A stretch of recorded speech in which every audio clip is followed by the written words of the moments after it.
Okay, welcome everybody. This is our first live while sewing, so hopefully we don't have any technical issues. Let's see here. If anybody's out there, let me know. Otherwise, we are going to get started on making this AllyBee at 80%. So just as a point of reference, here is the AllyBee at 80%. This is the AllyBee at 100% or full size. Okay, so you can see here it's quite a bit different in the size. And I've had a couple people request this smaller size, and it just so happens I had to make one. So we're going to go ahead and do it together. Now, I have cheated a little bit. I've done a couple of things ahead of time. I've worked on my shoulder strap because I've been edge coating it. I also went ahead and did the connector strap here. The other thing I did was just work on the actual cording piece. So all that has been done already, but otherwise we're going to go ahead and put it together. So we are starting out by using this super cute dog, Cork. So this was purchased from, this is a bag for somebody specific, my mom, but she got it from Cork Cloth, and they have this really cute, I've seen it around a few places, but they have this really cute cork. So keep your eye out for it if you want some of that. And then I'm just using some of the black faux leather that I sell on my website. All right, I'm starting to see a few people come on. Yay, hello, hello, hello. So y'all gonna have to bear with me with it being my first live and sewing, but hopefully we'll get it done. And hopefully I won't have to get up too many times to go to my other table to get things I forgot. All right, let's see. So I see Sherlock Sews, hello. And I see, is it Nadia? Nadia? Awesome. Okay, so the first thing I'm going to do is just work on, let me put you down first so you can see what I'm doing. I just wanted to say hello before I just put you down at the bottom here. So let's get you so that you can see. Let's see here. Okay. So hopefully that works okay. All right. I see a bunch of people jumping on. Awesome.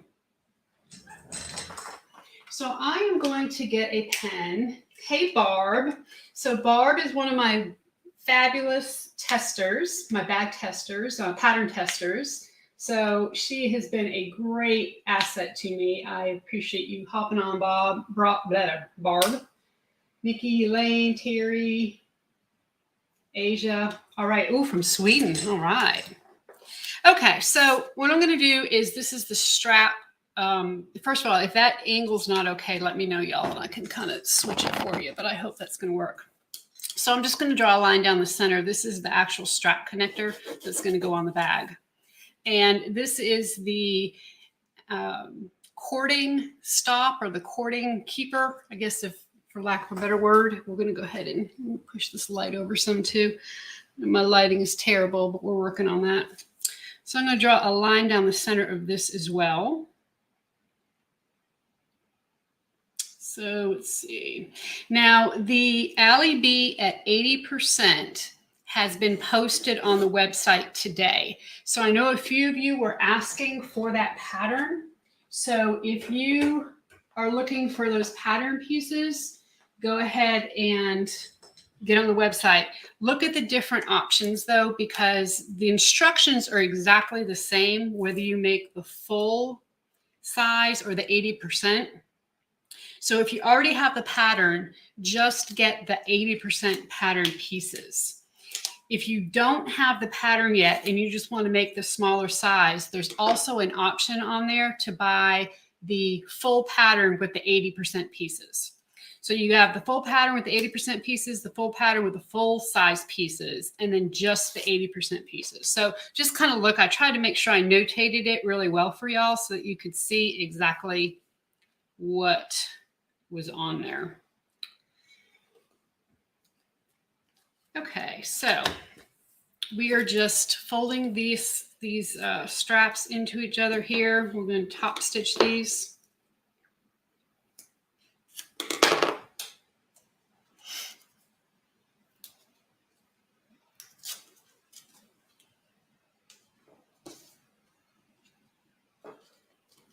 All right, let's get going. I don't know if you can see the machine very well. I'm going to try to move you over just a little bit more here. Okay. Hey, Lisa. All right, Lisa lives right down the road from me. Not too far. She's a good friend of mine.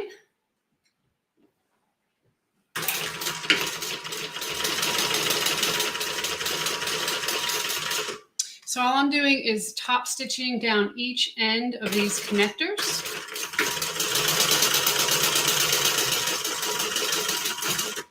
And one is to attach the shoulder strap and the strap to the bag. The other is going to be to attach the cording. It's the cording keeper.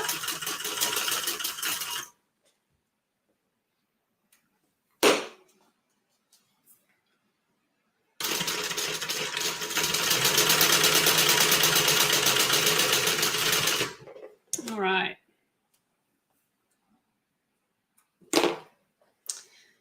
So I'm going to go ahead and, forgot my hardware. I knew there was going to be something I had to get up for. Need to go grab that. Now this cording keeper, we're just going to fold this in thirds. So I just kind of fold it into the center and then into the center again. So it kind of folds this little, you have this kind of third sandwich here. You can do one of two things. You can either stitch down the center of this, or you can put a couple of rivets. I'm just going to go ahead and stitch down the center, and then later on off camera, I'll just edge coat this edge right here to make sure it all looks nice and pretty. And if one edge looks better to me than the other, that's the edge I'm going to have on the outside. I actually think I'm going to fold it this way. So make sure everything's nice and lined up. You can either draw a line down the center if it helps, or you can just eyeball it. And I'm just going to kind of make a little line here so I know where to sew. Cheryl and Caroline, hello everyone.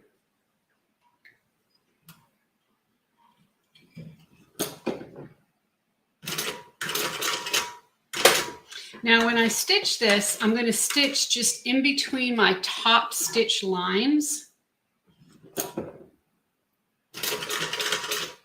And I'll show you what I mean by that in just a minute.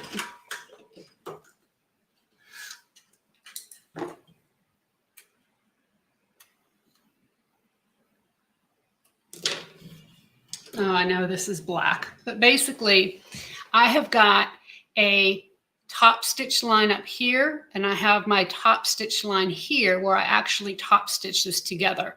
When I go to do this line, I'm not going to go over where those stitches are. I'm going to kind of use that as my starting and stopping point. Okay. So that is the cording keeper. So let's start to put this. Let's see, my website address. Yes, absolutely. Let's see if I can.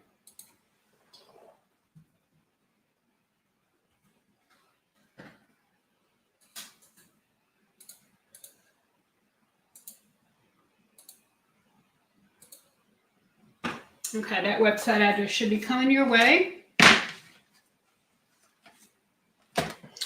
Okay, so we have got a front and a back piece. And they're almost the same.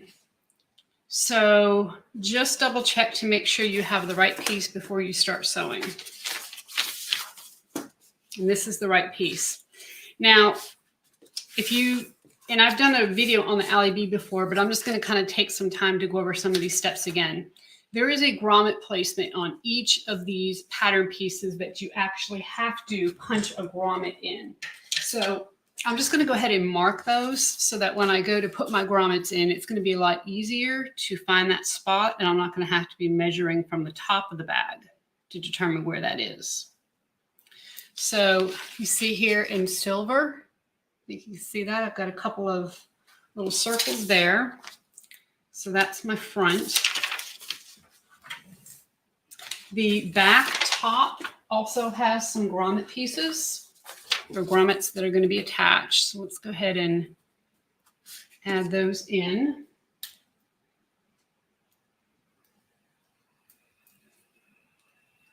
Let me know if y'all have any questions as we go along. I will try to catch them. But if I miss you, just ask again. I'm kind of new at this live thing. And then the side pieces also have places for grommets. So we're just going to stick those on as well.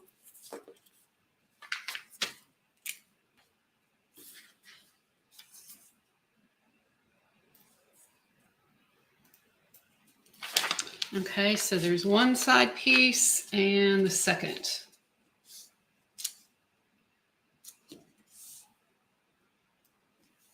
Now, many of you know that I actually designed this bag after a Brahmin bag. And I noticed that Brahmin actually has a smaller size like this of this bag.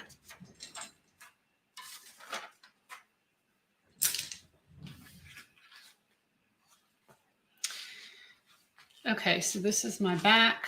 This is my back. Let's put those aside. Okay, so we're going to start out our front piece and our two side pieces. I'm going to go ahead and clip these and then sew it together. Now, whenever I sew with any kind of decoville on the bag, I always sew with that side up because you don't want to sew on top of your decoville. You always want to sew beside it. Otherwise, when you go to turn, it's not going to work out right. I also want to make sure my grommet placement is going to be at the top since I have directional fabric.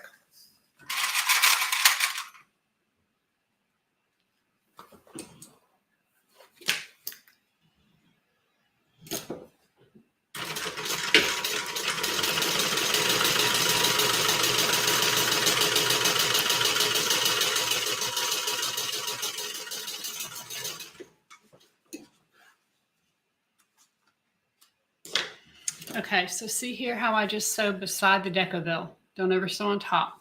So now when I go to turn this, this seam allowance is automatically going to want to go towards the side.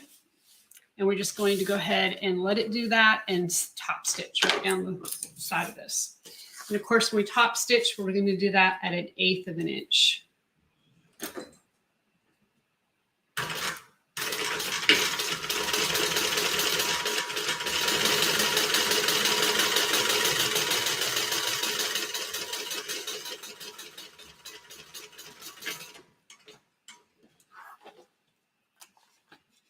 Okay, so now I'm going to attach the other side.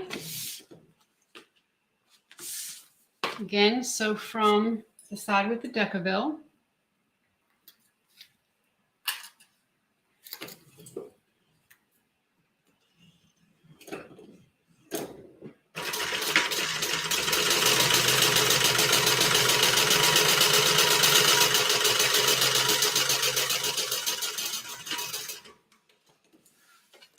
Now, I want to let y'all know that in 3 weeks, I'm going to Italy. And I'm going to Italy to talk to a couple of leather suppliers so that we can start carrying some leather in the shop. I just want to say the samples that they sent me are amazing. I was actually able to sew them using my domestic machine. I mean, they are just incredible. So hopefully I'll have some good stuff not too shortly after I get back.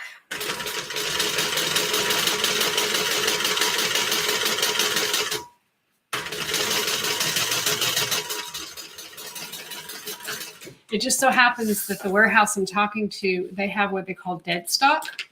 And that dead stock is all of the leftover, like from previous seasons, all of the Dolce & Gabbana and Versace and all of those leather or folks, fashion folks that use leather. So I'm super excited about it. Okay, so now that I have the front here done, I'm just going to go ahead and add this bottom band on. So that same way.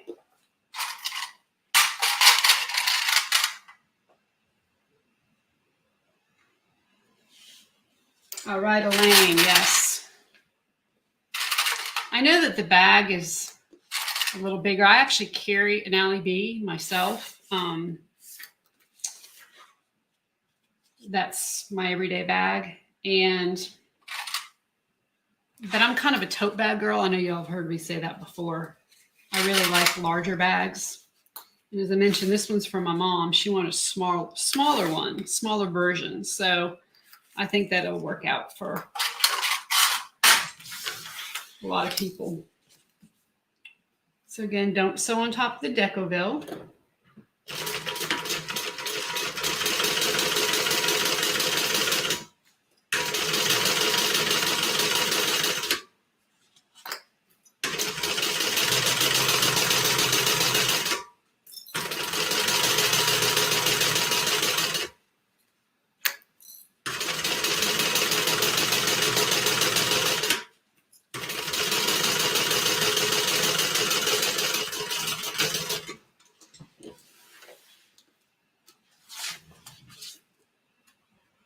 And we're going to top stitch. Upstate New York. Hey, Cheryl. How are you? Okay, so I'm going to actually leave the seam allowance going towards the bottom of the bag, and I'm just going to flip this over and top stitch on the bottom band.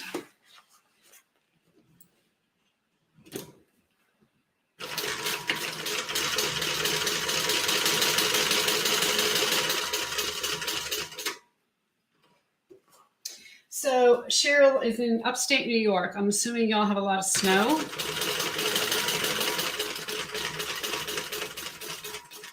I was born and raised in New Hampshire, so I'm very familiar with New England snows.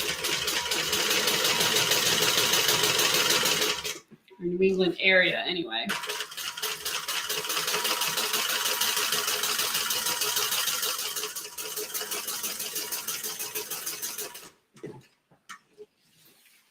Okay, so I miscut my bottom a little bit.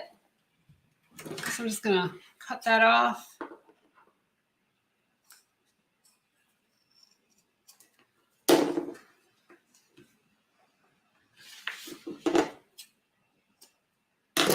And I'm just going to also, now my Decoville is close to the edge, so I'm just going to trim some of that off as well.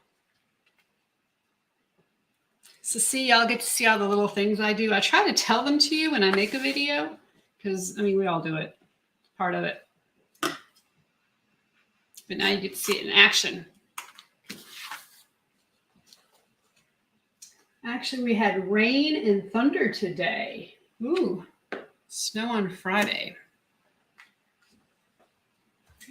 Yeah, I know. You guess. Who knows what the weather is going to do, right? Okay, I'm going to run and get my hardware because I want to go ahead and put my my name tag on here. And let me grab that.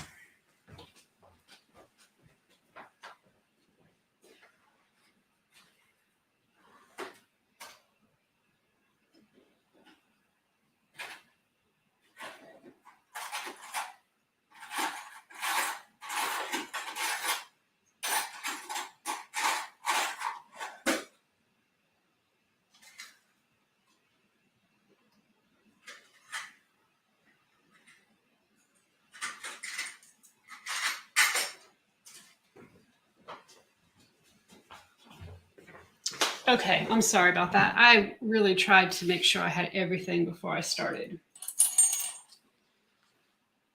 Okay. Put this right down here. Make sure we're centered on the dog's paw.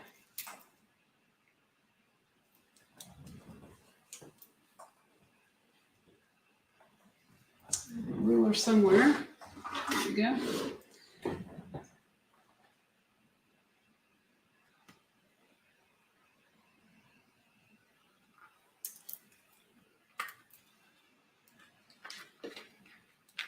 Okay. So y'all know I love my Zoid knife here. This thing is awesome.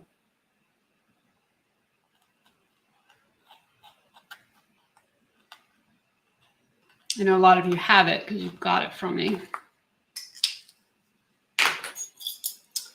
All right, let's stick this on and we'll be ready to move to the back.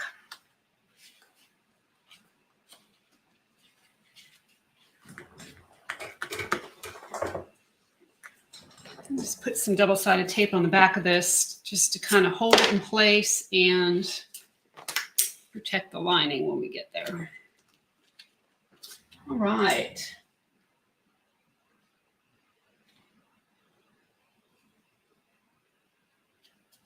Oh, Lisa, it's Lisa Street. Oh, you're okay. I have a Lisa Sweet. I thought you were Lisa Sweet, but Lisa Street, that works too. I thought you were somebody else. Sorry, Lisa. So Magical was incredible. And so I learned that it was the first year for the Texas show. And it's going to be the first year for the Nashville show as well. And y'all know I'm going to Nashville. I'm going to be a vendor in Nashville. I'm also going to be teaching. We're going to teach the DB Pocket Tote. So anyway, my husband and I flew out to Dallas just to kind of check it out. And it was a smaller show because it was the first time. And they're expecting Nashville to be, I think it's going to be a little bigger than Dallas. But anyway, it was really a lot of fun. And got to meet Renata from Your Vinyl Source. She is amazing. I don't know if y'all have ever met her, but she is incredible. She goes. I mean, she and I had a lot of fun together. And then I got to meet Karen. I was walking down the hall and Karen said, I know you. And so I got to meet her. And so anyway, we had a great time. So I cannot wait for Nashville because then I'm really going to be able to interact with y'all. And that's kind of what I'm missing right now. I want to be able to see and talk to you and have you ask questions and all that kind of fun stuff. So I just basted my D-ring on. Okay, we're going to work on the back. So I'm going to take the top back and the bottom back, and I'm going to take the two lining pieces for the back. And they are slightly different.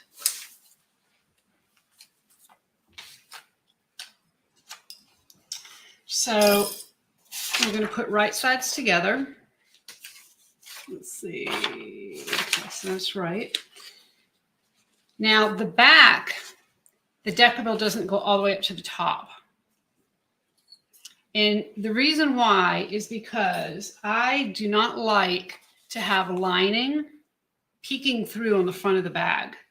That's just one of my pet peeves. So I made sure to fold this. This is going to fold down across this decoupage. When we turn it, it's going to give it a nice crisp edge, and then there's no chance of you seeing the lining. So there was actually a reason for a method to my madness.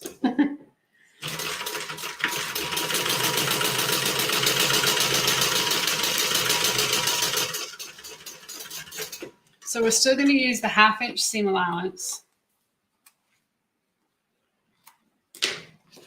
I am still going to top stitch, and I'm going to let the seam allowance go up towards the lining to do it, because otherwise I'm going to be trying to actually bend my cork, which I don't necessarily want to do if I don't have to. So we'll top stitch this.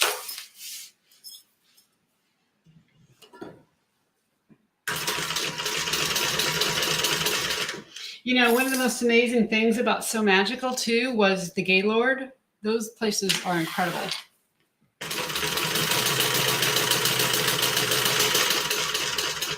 I'd never been to one, a Gaylord resort, and oh my gosh. They've got like fountain. I mean, I felt like I was in a castle. It was amazing. Okay, so now we're just going to fold this down and fold it right around that decoupage and then top stitch.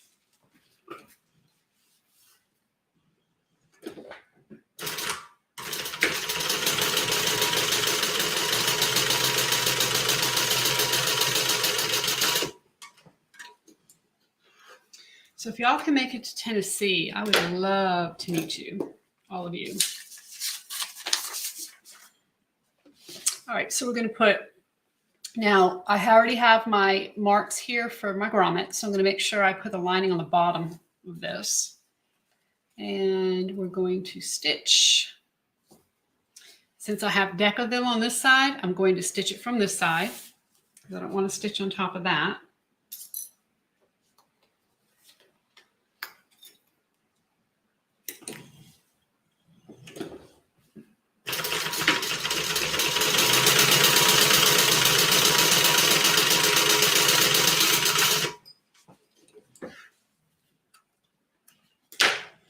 Okay, and then we're just going to turn this up. Let the seam allowance go down towards the pocket, the bottom of the pocket, the lining, and top stitch.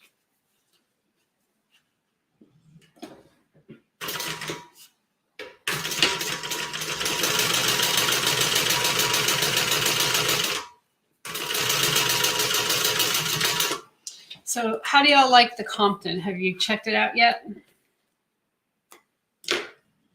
That was a definitely a challenge bag for me to make, but I think it came out really nice.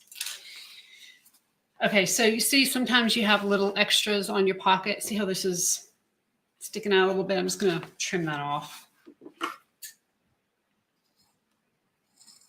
And I've got another one coming out for you. It's going to testers this week. And it's a tote bag, but I also have a smaller version of it. It's just not going to be released right at the same time. It'll probably be released over the summer. And it's got a really cool spot for a water bottle. So that's going to be fun. Okay. Actually, I should not have done this. Let me take that apart. Because we don't want both of those in the seam allowance. So what I'm going to do is just kind of flip my lining up here. I'm going to measure. Let me find the center here.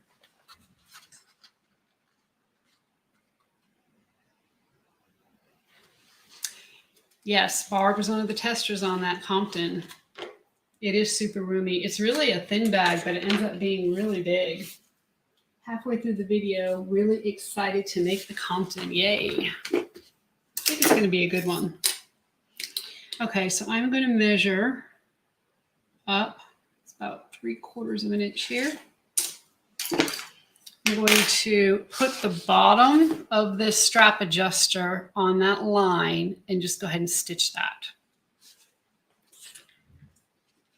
And all we're trying to do here is to make sure that we don't have both of these ends of the strap adjuster in the seam, because then it gets a little bulky.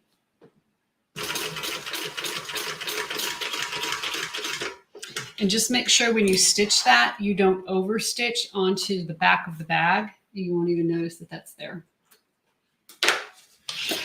Okay, so that's what we have. And we're just going to put the D-ring on and then take this bottom and match it up with the bottom of the bag and then stitch again.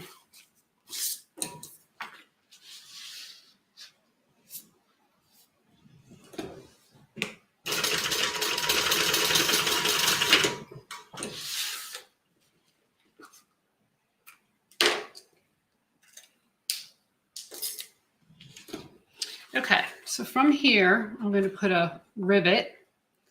I'll go ahead and get my rivet puncher here.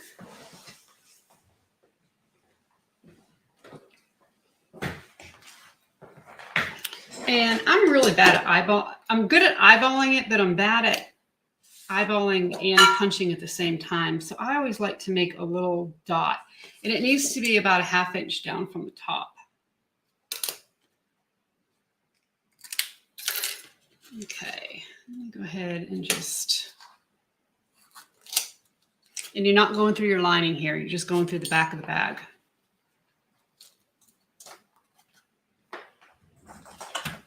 And then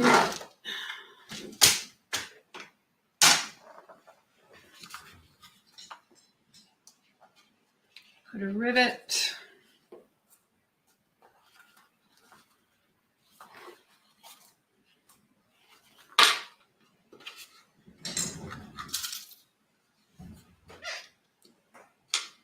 And since it's already Decaville heavy in the back here, you don't really need to put anything additional to hold it.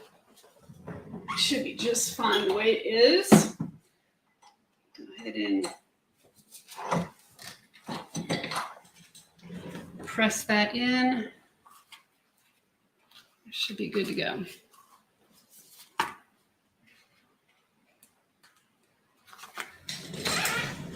Doesn't seem like it did right. Let me do it one more time.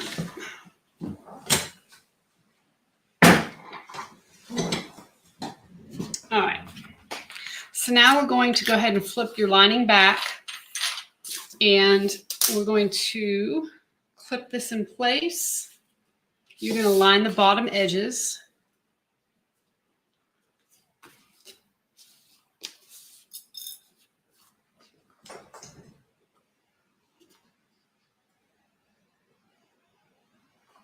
All right.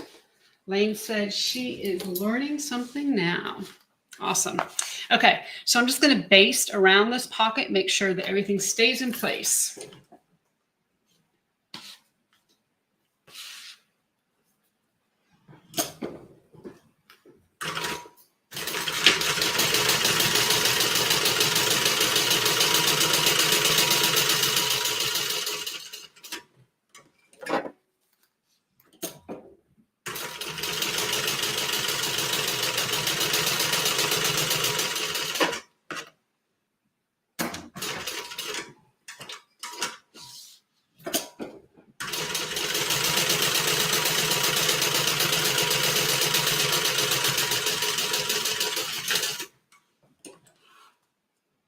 Okay, and there we have our back pocket, which a cell phone should fit perfectly in.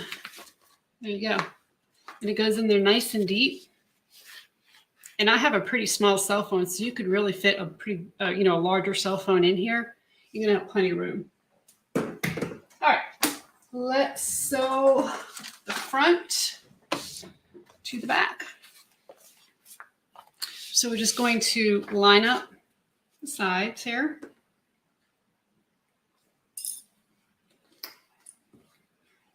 Clip everything in place. I'm going to stitch and then top stitch. Hey, Jennifer, she's another pattern tester. Yay.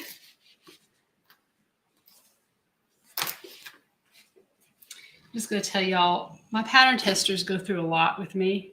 You need to say a special thank you to them because it's not easy testing a pattern.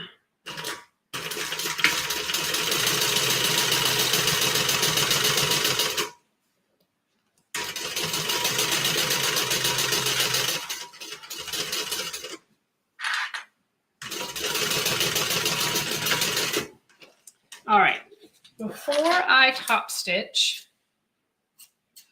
sorry to lose my hardware here. I'm going to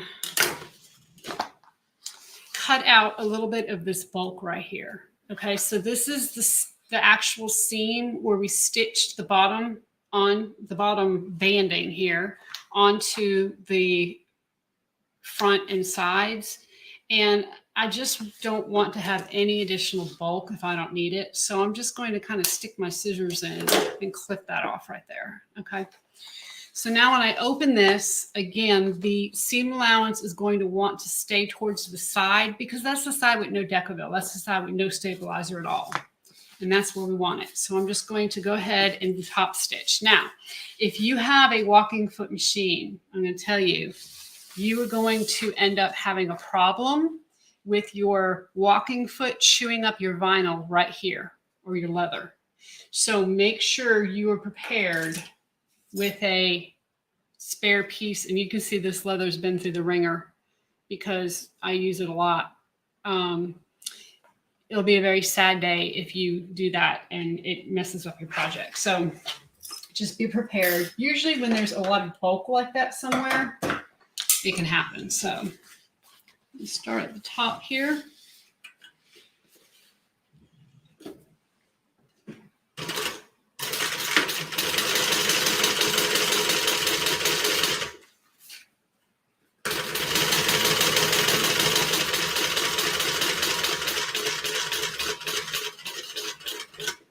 Okay, so right here, I'm just going to lift my foot and slide this underneath.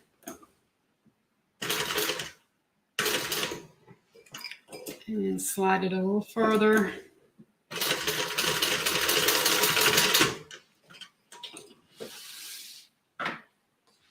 Okay, and I have had no problems with any kind of chewing of the vinyl right there. Okay, so let's go ahead and attach this other side. Now, we are going to do that top stitching in the tunnel, which is, can be a little challenging, but I know y'all can do it. Let's cut off this extra bulk right here.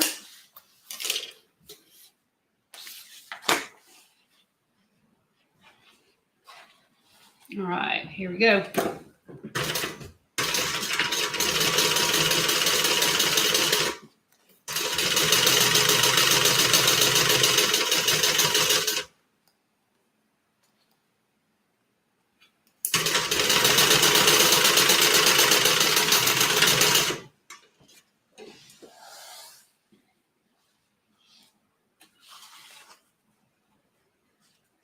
Jennifer says, ooh, the Compton was a challenge. Once I figured it out, wow, what an amazing final bag. She is gorgeous.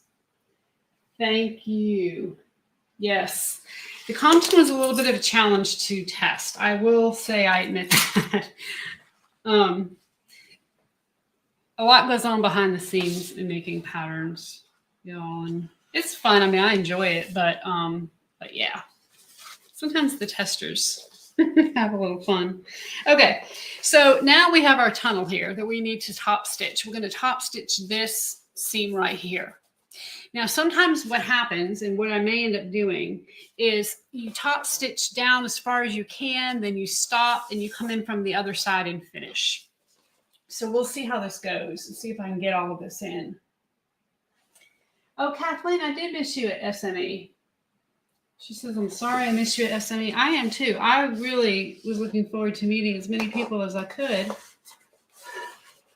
That's okay. Hopefully you go to Nashville. All right. So you see, I came in from the back. Hopefully you can see that.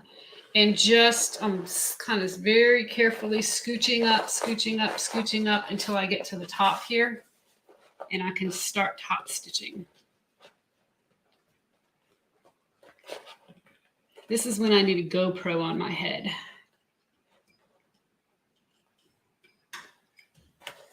Which I have considered doing.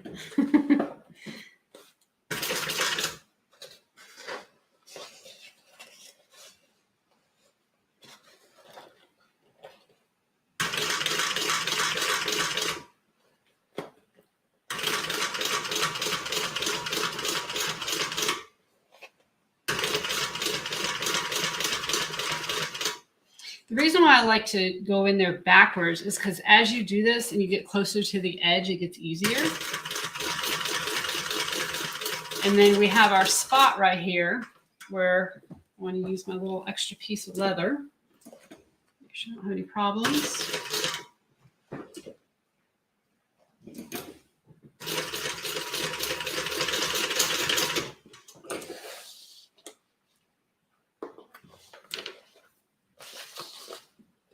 I'm going to do a little top stitch up here because I was not able to do that. Let's see. I don't want this coming apart on me.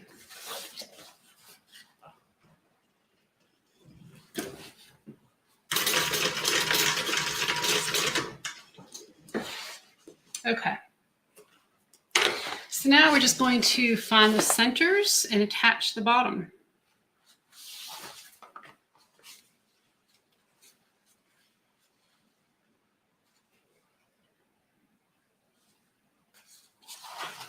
Okay, so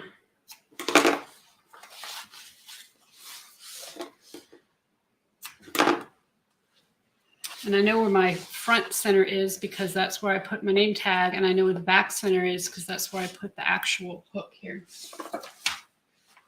So we're going to first taco our bottom.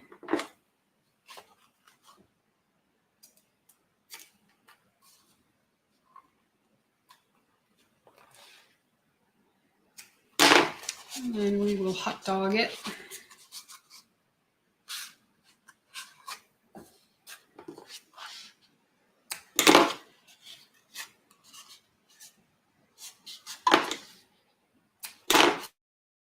Okay. Now, as you put this in, don't forget, don't put it in the wrong way so that you end up with your pockets on the sides. Okay, make sure you have it going the right way so your pockets are on the front and the back.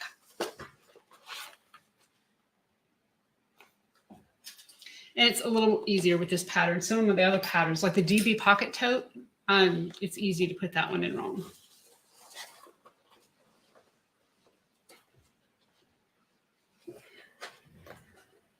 I am so excited for the add-on. Oops. Sorry, I had something pop up on my computer here. Off to purchase and print. Oh, you're welcome. You're welcome for the 80%. Yes. It if y'all have something like that you want, ask me about it. And I mean, I really do try to accommodate and get y'all what you need and want. And so don't be afraid to ask. Okay, so as we put this bottom in, of course, we're going to have to clip. Now, remember, you always clip your straight line. So in this case, the curve is the bottom, right? Because the bottom is the curved piece, which means we're going to clip the straight line, which is the gusset, or not the gusset, excuse me, the straight line, which is the bottom, the actual bag. So typically we clip the gusset because the gusset's straight, but in this case, we're going to clip the bottom. So don't clip all the way to the decaville. You just want to clip about halfway up. And there's no rhyme or reason to this as far as how many or how far apart or anything like that. I'm going to put some in there. And then you should be able to just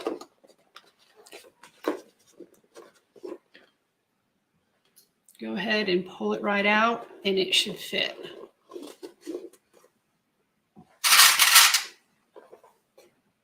Okay, so see how that worked? So we're just going to do the same thing for each side. Now, here you've got some bulk, right? Because you've got your pocket. So it might be a little bit more difficult to get this corner to fit, but just work with it best you can. If you have any bulk here, go ahead and clip it off. That will always help.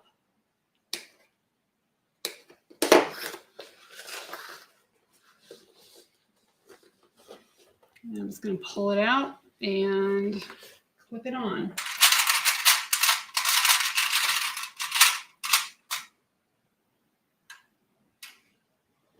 How to install the concho.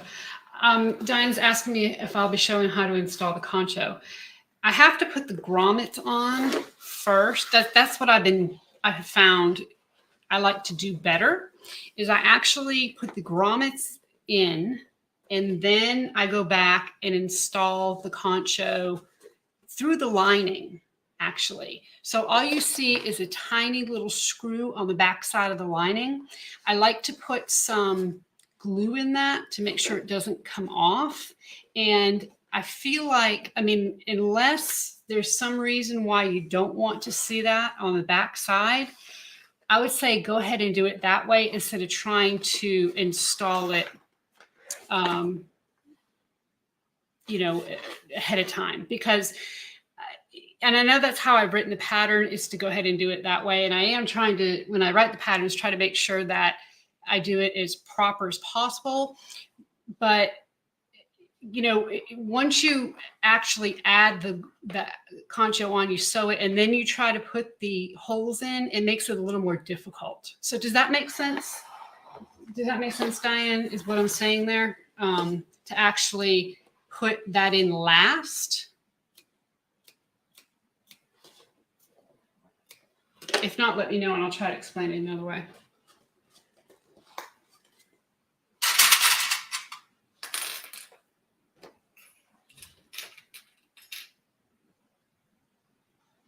Linda says she's put the bottom on the DB pocket tote a couple times. I feel you, Diane.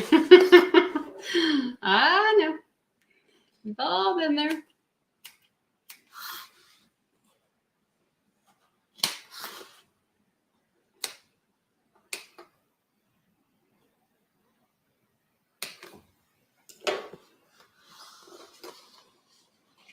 Diane, yes, thank you. Okay, good, good.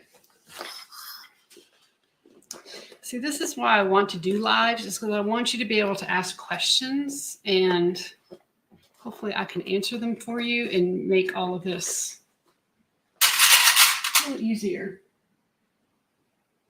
Could you maybe do a video on that? Absolutely. What I'll do is I was planning on doing this live, through getting the lining done, kind of putting the lining inside the front of the bag. I will film putting the conchos, or putting the grommets in and putting the concho in, and then post that later. That works. Okay, so I have my bag the bottom all clipped on. And when I sew this, I'm going to sew it this way. So essentially what's going to happen is I'll be able to kind of push these sides down as I sew, and then sew right next to this decoville all the way around. I have a feeling the camera is actually going to be blocked with this, so just hang with me here as I try to get this on.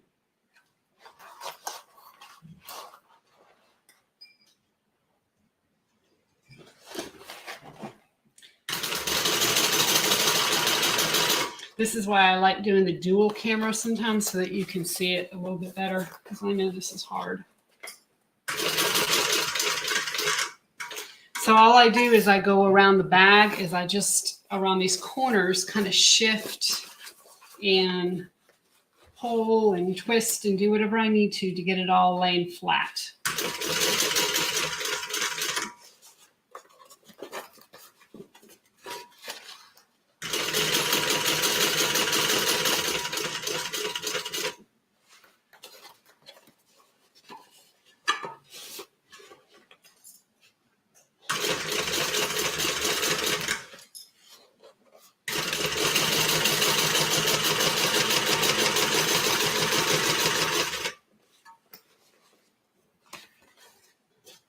Sometimes because of this pocket in the back, you got some extra bulk there. You might have a little extra bottom showing. It's okay. You can just clip it off, and I'm going to have a little extra, so I'll show you what I mean.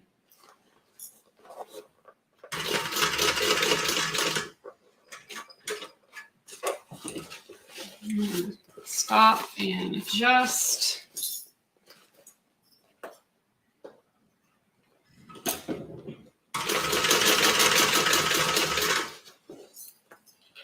So y'all need to tell me, do you want lives from me? Now that I'm officially retired, woohoo, yay!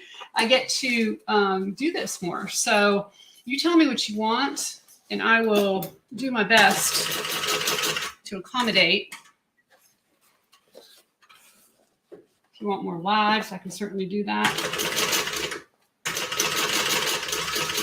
So here I am at my beginning point. I'm just going to go ahead and go around one more time and just go on the outside of this stitch.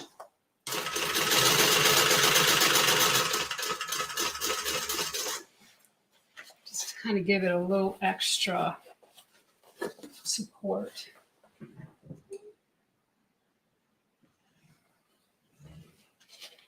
Well, thank you so much, Diane. She says she's done a lot of Lolas. And the Lola is a swoon? I think it's a swoon bag. But isn't it classic? I mean, it's just awesome. I make a lot of Lolas too.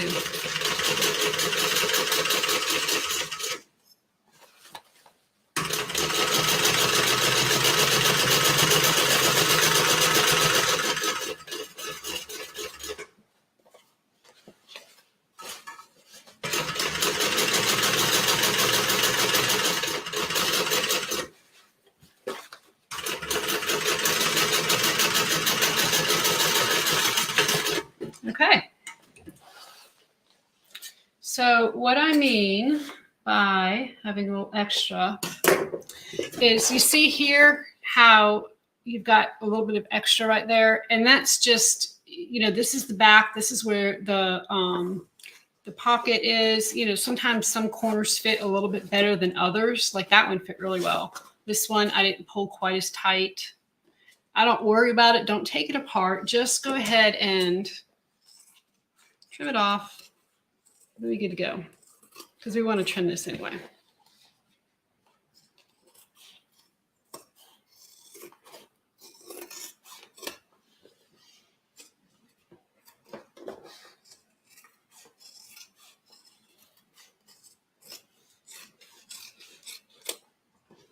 All right.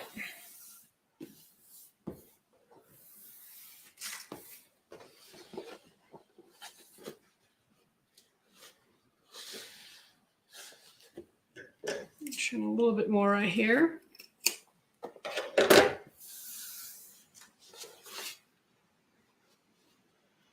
All right, let's turn it around. See what we got. I'm gonna start working on the lining.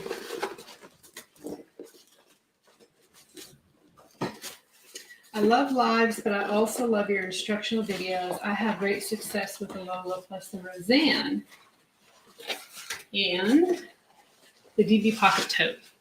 Yes, the Roseanne is another really great bag. Y'all make a lot of those and post them on the Facebook page. That's just like a classic. I'm going to try the Roseanne in the Fairhaven hat next, says Diane. Yay. I love both lots of you. Okay, so I'll do both. You know, of course, for the patterns when I release them, those will definitely be instructional videos. And then if I have something new, like a I am trying to get through the American Stitchers patterns. I'll make sure I do those as instructional. But sometimes, you know, I just sit and sew, and I think, oh, maybe I should do a live. Well, maybe not. Maybe I'll just start doing more. Okay. This is cute. So Mom has a Boston Terrier, Sadie, and she saw this when we went to Houston, actually. Cork Cloth was there, and she wanted it. And so she got just a small piece, and we decided we were going to put some black with it. Cute. Okay, so there you go. Outside, there's our pocket. So let's move on to the lining. So I cheated a little bit, y'all, because I was trying to get ready, and I wasn't sure how this live was going to go. So I did a few things ahead of time. Okay, so on our lining, first thing we're going to do is fold it in half, find the center. I'm going to go ahead and find the center of the top and the bottom.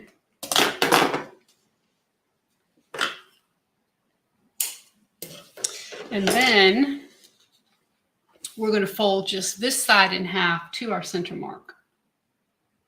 We find the center of this side.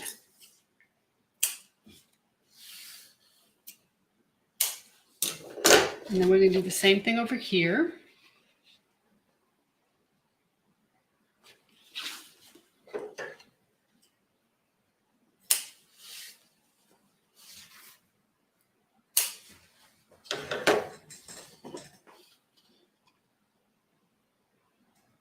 Yeah, Brenda says lives are great because we can ask questions. I agree. I think that y'all need an opportunity to ask questions. I might not always know the answer, but I will try. Okay, let's go ahead and put the zipper pocket in first. So I went ahead and put my zipper. You know what I realized? I did this with silver, and the rest of it's bronze. I'm going to need to redo that. I'm glad I noticed it before. Okay, so I'm just going to cut this off.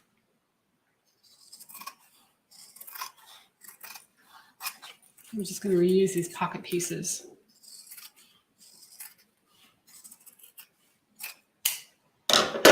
All right, I'm going to go get some zipper tape with bronze instead of silver.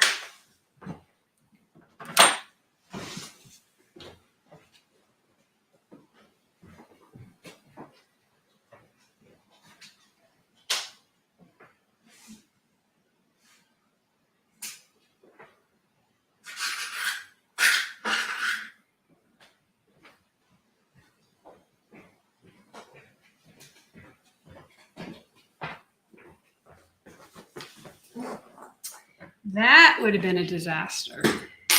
Okay. Let's see. Yeah, that should be fine, that color. Okay, so I'm going to do this again. So you get to see this now. I'm going to put the wrong side of the zipper on the right side of the pocket.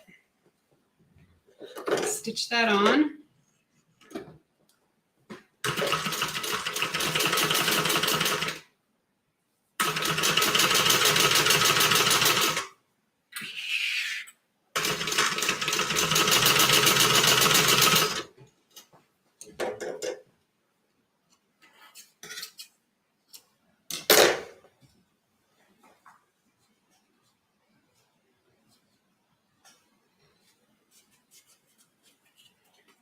Sherry says, we have a Boston too, and I'm thinking I need some of that cork. The black vinyl looks nice as well. Yeah, it really does. I was thinking about using red because there's some red in here. But it's really more maroon than red. And my red was bright. So I think the black is better. But I think that the red inside is going to look good.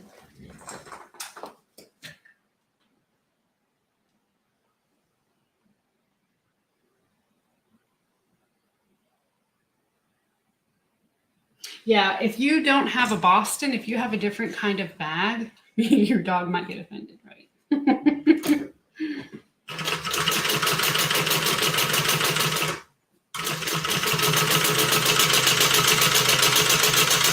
So we have a lab mix. He's about 10 years old, 105 pounds. I keep thinking he's losing weight, but he doesn't lose weight. And anyway, he's getting old. He's getting gray.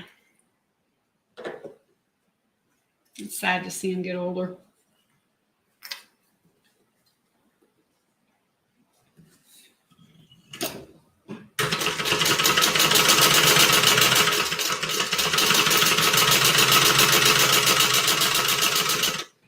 Okay, so I didn't tell you what I was doing there. Sorry. Once I get the zipper on, I'm just top stitching it down so that I don't have a problem with it popping up. Makes the whole process just a little bit easier.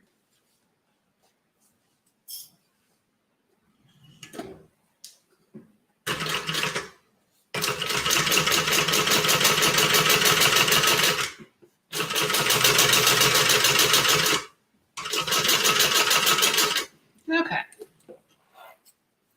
Crisis averted. Just burn this here.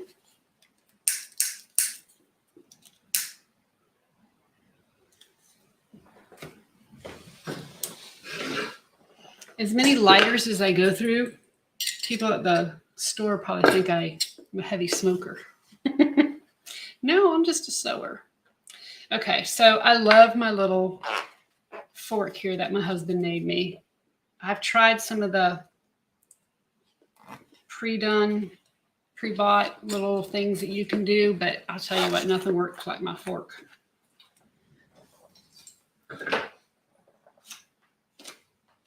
All right, let's get some 1/4-inch double-sided tape, if I can find it,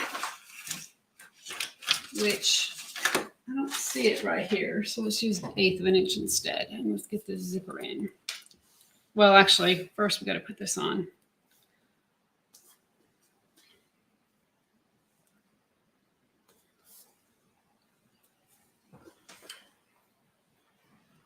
We have 2 labs and a Maltipoo who thinks he's a lab. You know, I had a Yorkie he lived to be about 15. I had to put him down. Actually, in some of my like very first videos, you can hear him in the background walking around pacing. But anyway, he was the same way. He thought he was a pit bull. That he was me.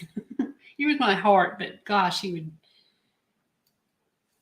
The lab didn't have much to do with him. I don't think the lab liked him too much. My dog weighs 12 pounds, soaking wet, but he thinks he's a Great Dane. I swear that the small dogs do that. They think that they're big dogs. I don't know what it is. Okay, I'm going to put this about 2 inches down. So I'm just going to center it on one side of this line. And you see this is the end right here. So I'm not putting it in the center of this long piece. I'm putting it in the center of one side. And I'm just going to...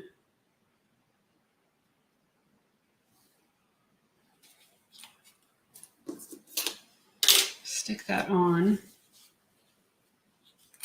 Actually, I think I'm going to, I can't remember what the pattern says. I think I'm actually going to go down 1.5 inches instead.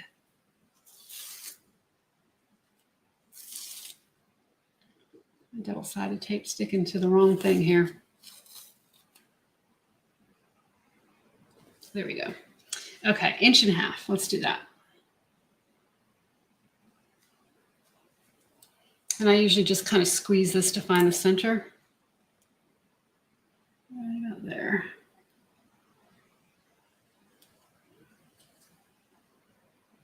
So going back to So Magical, from what I understand, the Florida show is like the big one. Of course, they've had it for, I think they said this is going to be their 5th year. So if you had to choose one, Florida would be the one, if it's convenient for you. But if not, we would love to see you at any of them. All right, so I'm just going to top stitch this on.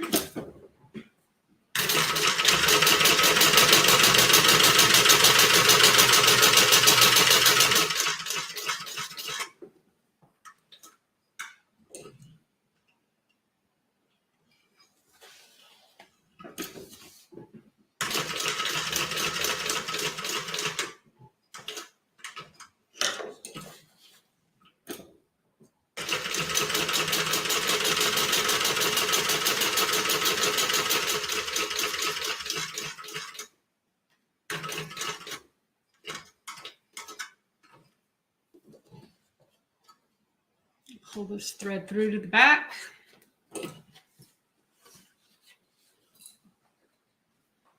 Interfacing question. Okay. Oh, let's start ahead. Hello, what are you making? All right, Lena, we are making a AllyBee at 80%. So if you weren't here at the beginning of the video, let me show you. This is a full-size AllyBee. Okay. I think you can see that. This is an 80% AllyBee.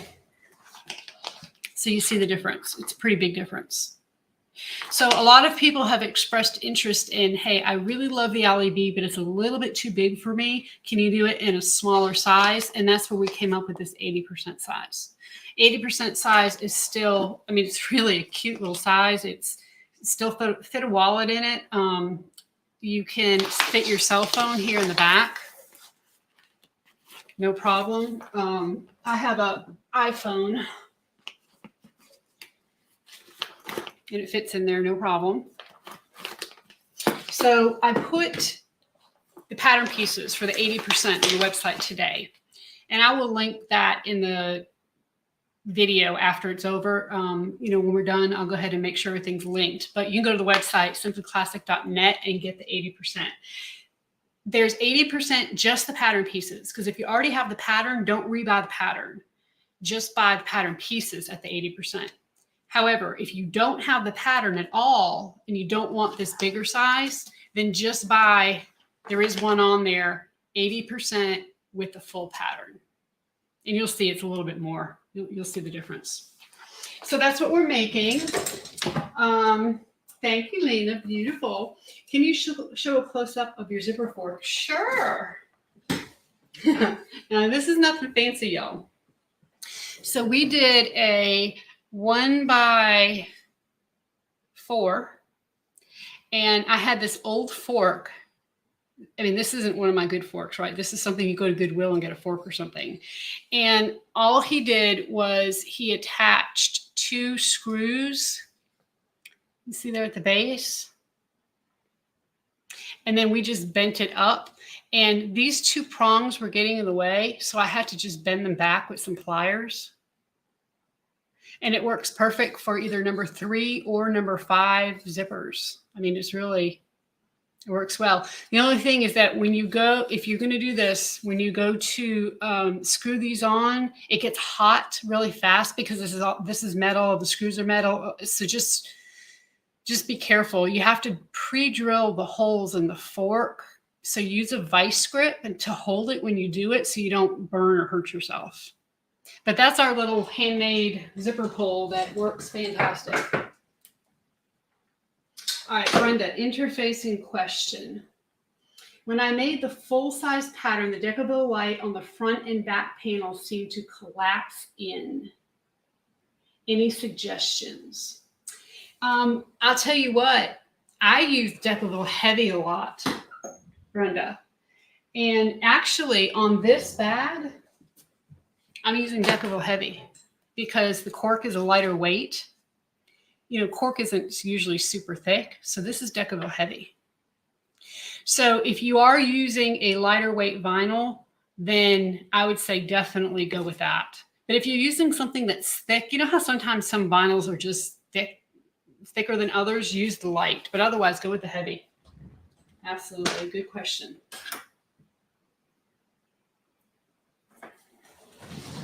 Good question. Okay, here we go.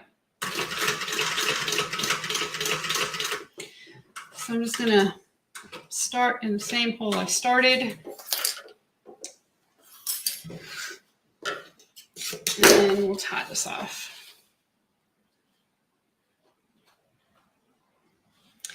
I love this. I love that you ask questions and I get to, this is awesome. I hope y'all are having as much fun as I am. Okay, so I always like to put a little bit of double-sided tape on these knots just to kind of hold them in place.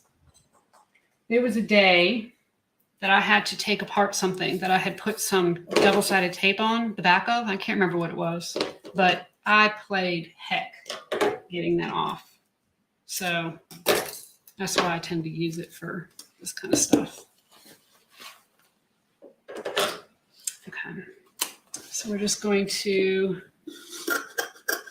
cut. Don't cut our zipper overlay.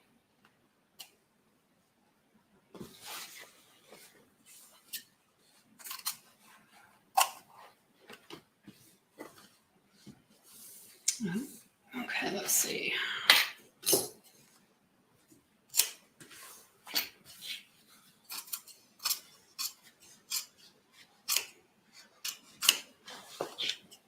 And as y'all know, this does not need to be neat. Back here, nobody's going to see it. Just don't cut your overlay and you'll be good to go.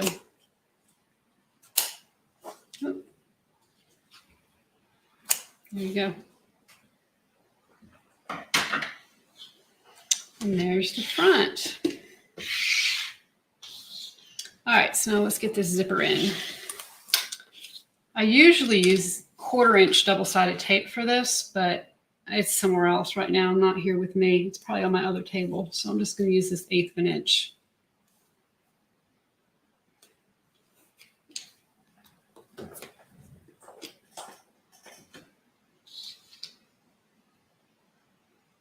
So did you use the same application for the cork strap construction on the AllyBee that you, oh, okay. Actually, let me go grab it. I actually did it in the black vinyl.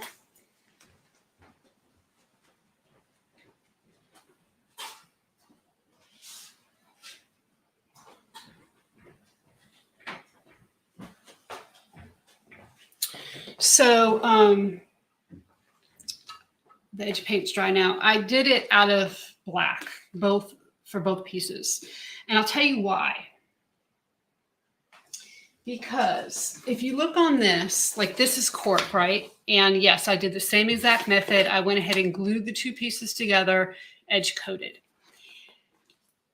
And I think this looks fine. I think it looks good. I used actual rivets here instead of the concho, and that was good. But if I was to put a concho on here or something decorative, I think it would have been too much. I just think it would have competed with the actual bag, like with actual print on the cork. So I decided instead to use black. So let's see. And see, I think that if whatever concho she wants that I put on here is going to stand out a little more, and it will be, it'll be good. I had to make sure I didn't put the dog's head up too far, that I covered the head either. I had to be really careful when I cut this piece to make sure I didn't cut the dog off in any way. So, but to answer your question, yes, cork would be the same application. I love how you can tear the double-sided tape and not cut it. Where did you buy it? Okay, I buy my double-sided tape from two different places. The 1/8 of an inch, Wawack used to not have 1/8 of an inch. So I went on Amazon and I bought double-sided tape from Amazon. And I will link that below when I'm done with the video so I can show you where I get it on Amazon. And yes, you can just cut it with, I mean, you see me do it. It's super easy. But I'm going to tell you, it doesn't stick as well. So if you really want some double-sided tapes that's going to stick well, you're going to want to go with the tape from Wawack. It's that super stick, super glide, super duper something tape from Wawack. And I'll try to, like I said, put both of those down below when I'm done with the video. But it does make it nice. I usually use this 1/8 of an inch when I'm using it on my domestic machine because it doesn't gum up the needle as much because it's not as sticky. And it's called Hyper Stick from Wawack. But I also tend to use the 1/8 of an inch on zippers because I can put it on the edge of the zipper and it just doesn't interfere with anything. So where did you get your nameplate? Love the look. So the nameplates come from Etsy. There's a place on Etsy called Metal Things Hardware. Tasha St. James is the one that I buy from. And she is fantastic. She, I think they actually come from China eventually, you know, she probably gets them there, but she's located here in the United States. And matter of fact, this past time I ordered from her, I ordered bronze and nickel, and I only got the bronze. No, I only got the nickel. I didn't get the bronze. And so I just emailed her and said, hey, I didn't get my bronze. And like within a couple of days, she shipped them to me. I mean, she was just really good. So if there is a problem, she'll take care of it for you. So I'll try to remember to link that below as well. But it's called Metal Things Hardware. And her name is Tasha St. James.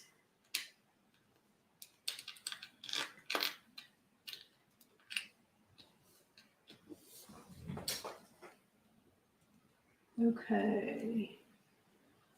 Got it. I like the black too. Thanks. All right. So we're going to go ahead and stitch this on. I wonder if I'm running out of bobbin. This is a 2 bobbin bag.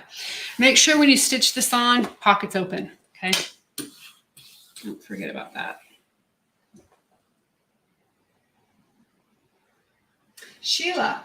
Thank you. I'm new to bag making. I love your channel. Well, thank you very much, Sheila, for watching. I appreciate it. I know that you all have a lot of options out there, and I just appreciate that you all tune into me. So, and others too, you know, not just me, but I do appreciate it very much.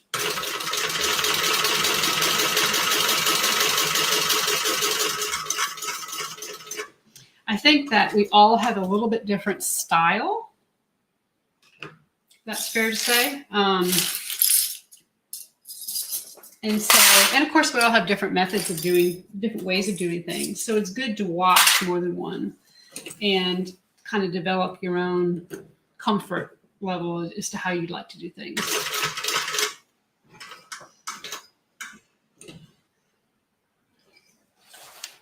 But y'all, I'm kind of a older, I don't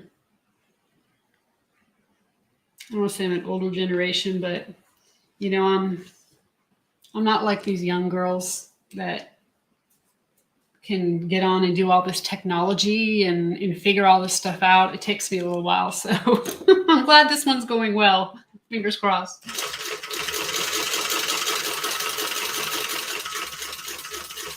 That's one thing they have going for them that I don't have.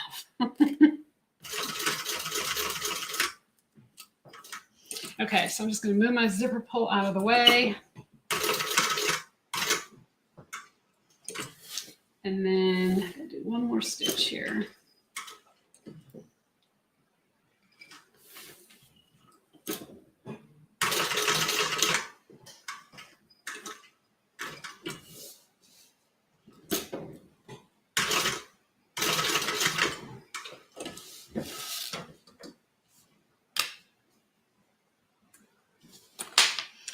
All right, I did do a tiny little back stitch there. And when you do back stitches, you don't have to go, you know, 4 or 5 stitches. Just 1 or 2 stitches is fine, just enough to lock it in. We're going to fold this down, and you're going to have a difference because of the way we put this pocket on. Just go ahead and cut that off.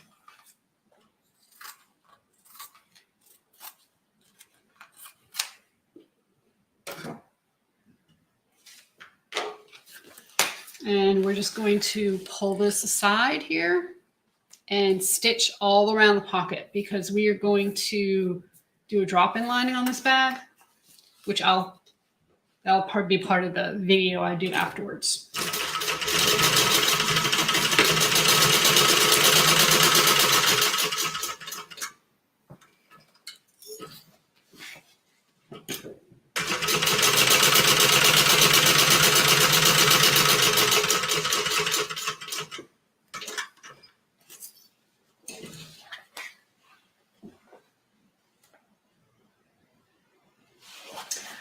Deborah, thank you. I like the fact that you're an older generation. Not that you're old, but I can relate to your style. Thank you. Well, I guess I am officially in the retired class now, so, you know.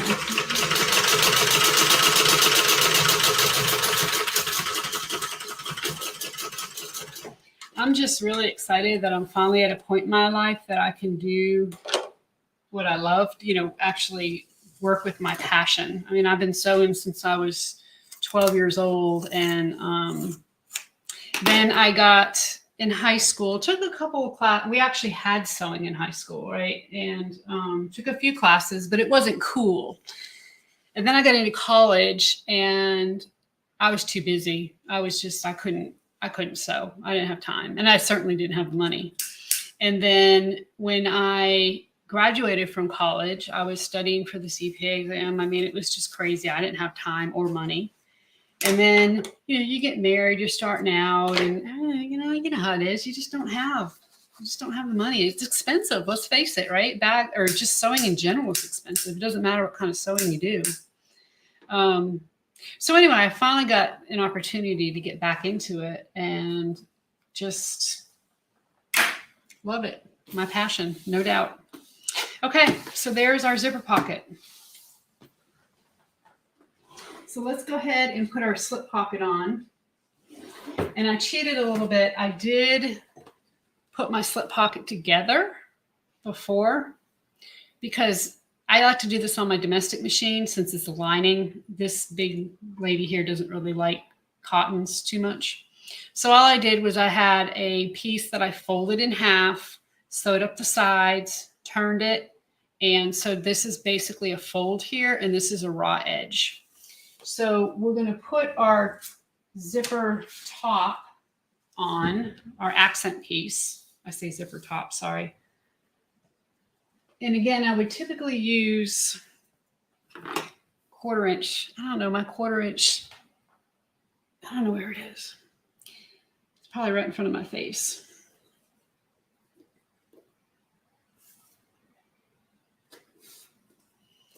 I can lose more things in my sewing room. It's crazy. I'm just going to cut a little bit of it off.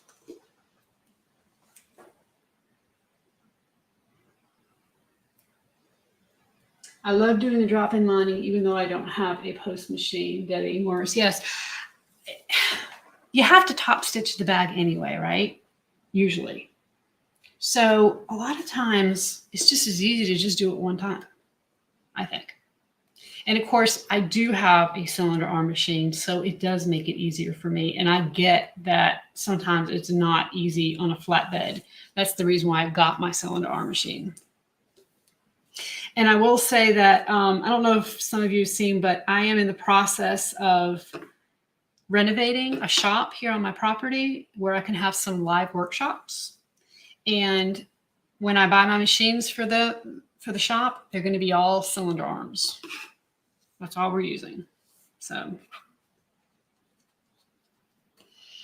okay, so now on this side of the lining, right? So we've already worked on this side. We're going to go all the way over to the other side. We have our center mark, and we're going to go ahead and center this.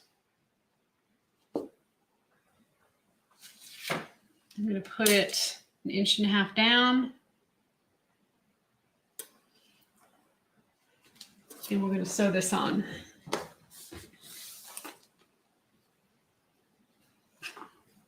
Have you ever counted this number of scissors I have when I sew, when I do my videos? It's crazy. Scissors galore. Oops, wait a minute. I forgot. I got to top stitch this first. Oh, I got stuff everywhere. All right, let me top stitch it. I knew there was something that wasn't right.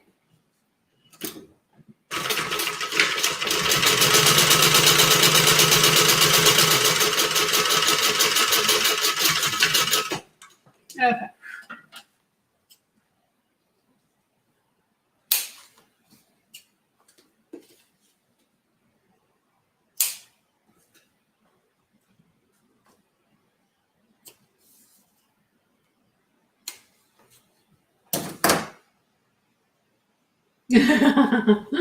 Brenda wants to sign up for the class now. Yes, I'll tell you, it's going to be fun. And I'm going to keep the class sizes really small so that we can get some good individual attention. And I'm thinking like 4 people to a class. It's going to be really small. So when you come, you're going to have some, we're going to all work together. It's going to be, I think it's going to be really good. I'm excited about it. The good thing about working with stripes is that you can make sure you're lined up well on the stripe.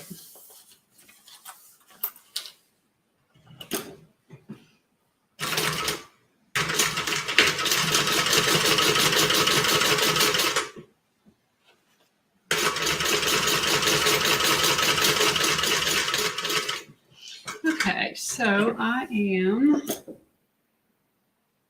don't think I'm going to divide this pocket at all. It's not huge, so.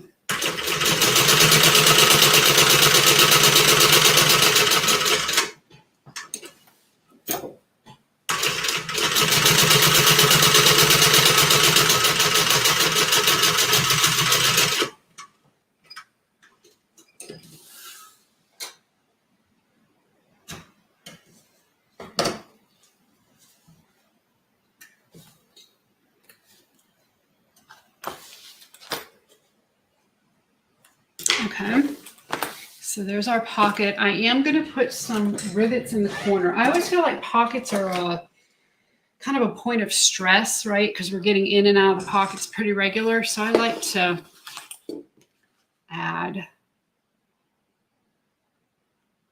rivets here.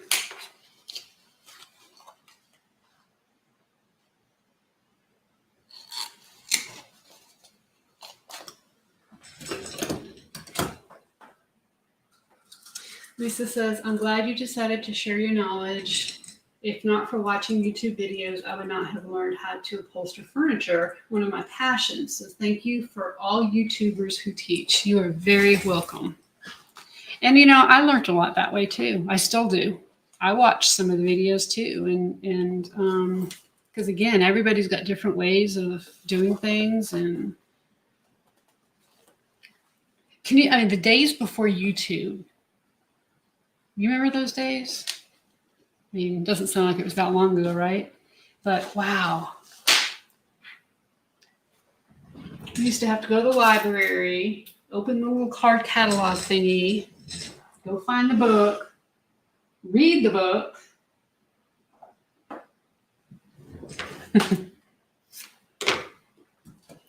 The good old days. Okay, so I like to put some Decoville Heavy on the back of my lining pieces whenever I'm putting rivets on, just to kind of hold back there.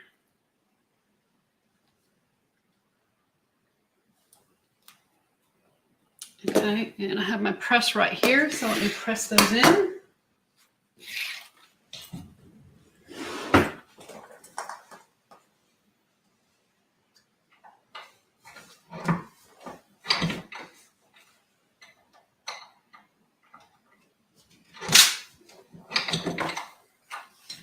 All right. So now let's grab our upper lining piece. And the upper lining piece does have a little bit of an angle to it. So as you sew this seam, you do not have to take a larger seam allowance. I've actually already incorporated that in the pattern. So just make sure that the shorter side of this top piece here, of this upper lining, is against your lining, and then just flip it over. And actually, before I clip this, let me go ahead and clip this on here. I want to also do a key fob.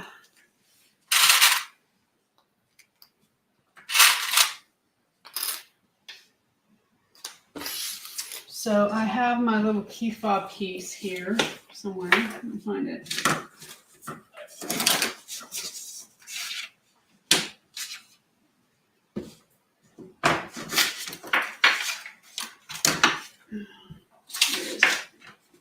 I'm sorry, y'all. It's here somewhere.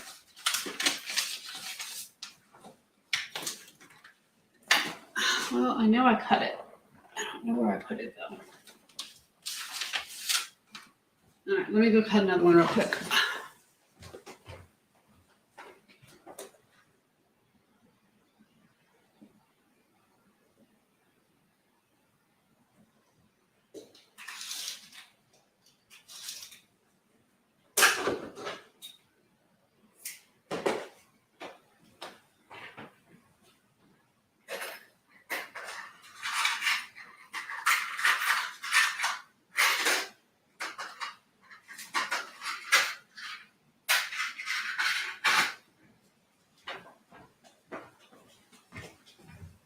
All right, I appreciate your patience as I try to get myself together here. Okay, so I'm just going to put some double-sided tape on one side of this.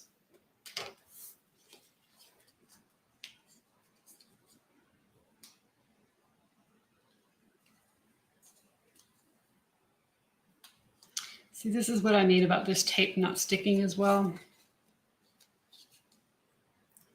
There we go. I'm going to fold it in half.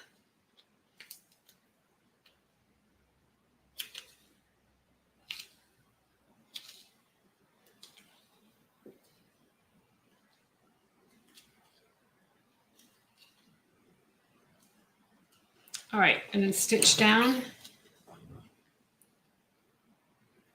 And I'm going to stitch 1/4 of an inch from the edge.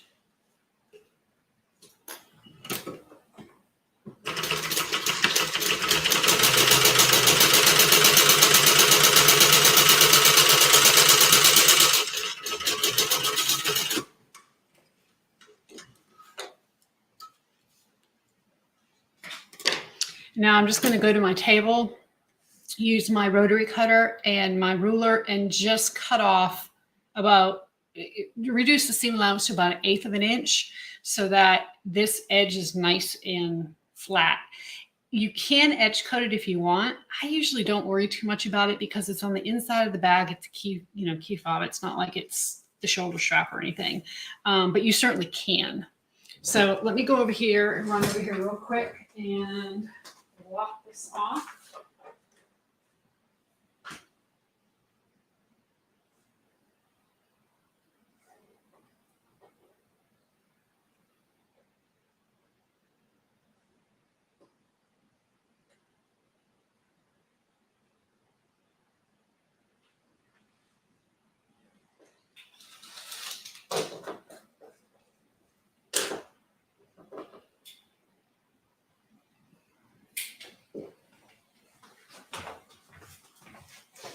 Okay, so now I got a nice flat edge here, and I'm just going to slide this in. I usually just use a rivet. You could stitch if you wanted to.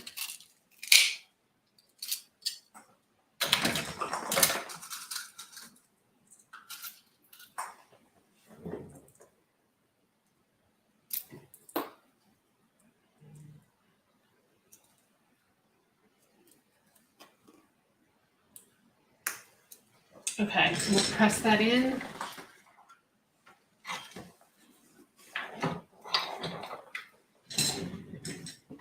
And then what I'm going to do is just kind of slide it up in between my upper lining and my lining. And I usually just make sure that the edge of the clip here is right around the edge of the bag, right around the bottom. And then we will stitch all of this upper lining on and top stitch it.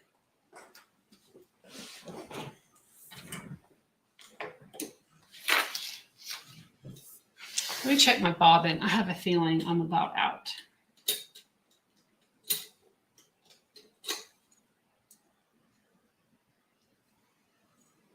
A little bit left. Let's see if we can make this work.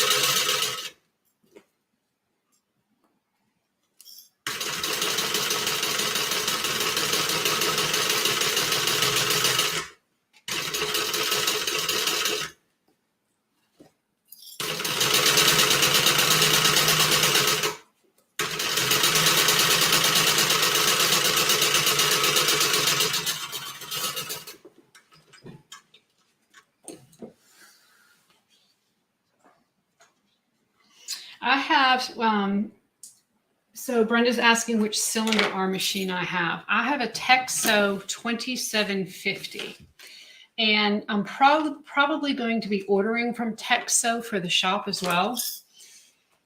I'm not sure if I'm going to order the 2750s or the 4800s. I'm going to have to talk to them about it. I think either one would be fine.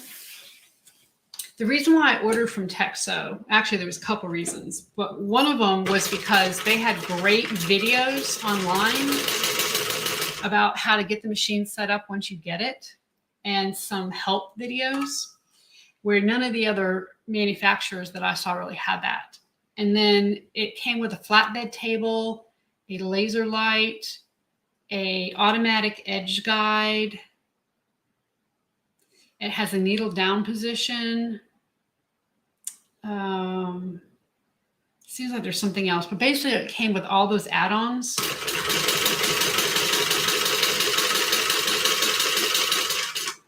And it was really one of the more affordable machines, in my opinion. Hello, Diane.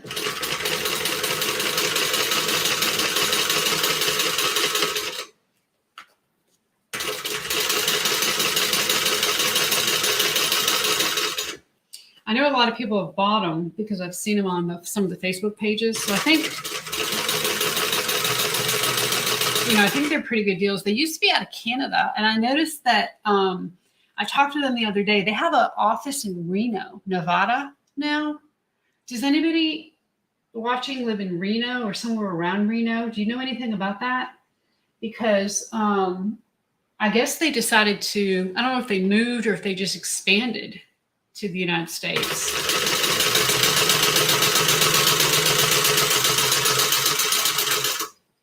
but I feel like they have a pretty big customer base here, so it would probably be in their best interest to do that. Okay, so here we are with our lining. So we're going to match up our upper linings. Now, I have a little extra here. I'm just gonna cut that off.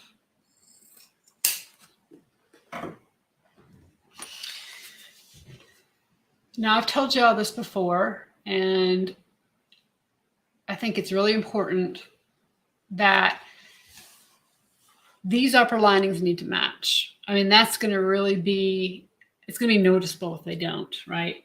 So I'm going to sew there first.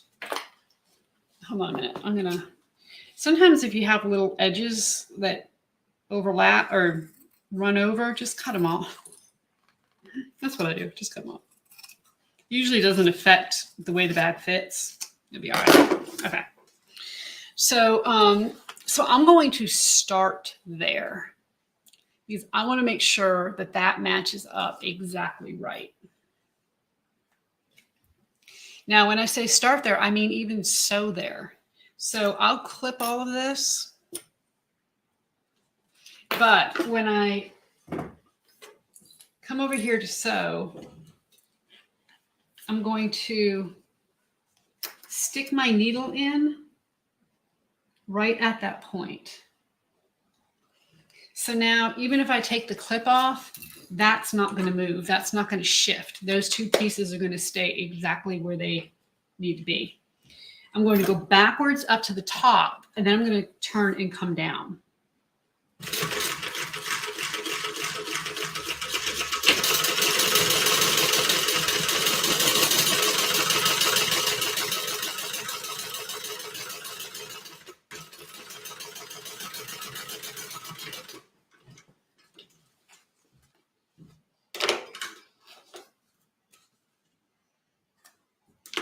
And I took a little bit less than a full seam allowance there. Let me just increase that here. There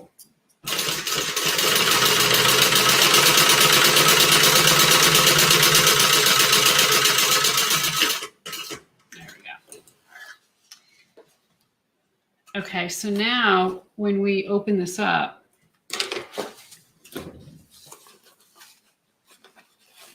see, it is right on. Matches perfect. So another thing that you can do is I'm going to trim this back.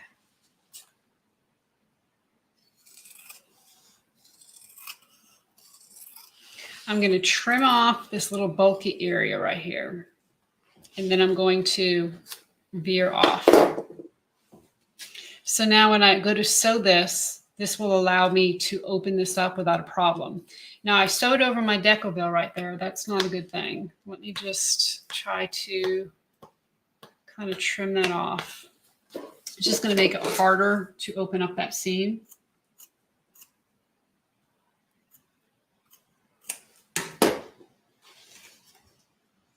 Okay. Now, one thing you can do is you can actually, and I'm going to do this, go ahead and just do a stitch in the seam allowance right up here to hold that seam open. So I'm just going to open it up, lay this down.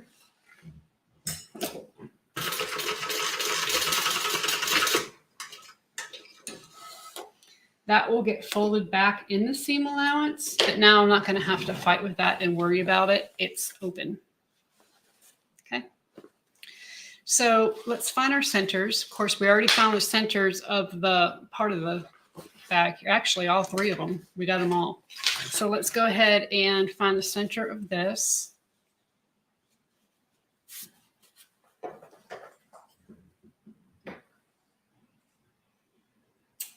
Cheryl, so glad I caught this live. This was great. My day starts at 4:30. I'm going to say good night. Oh my goodness. Good night. Thank you for joining us. We are about at our stopping point anyway here.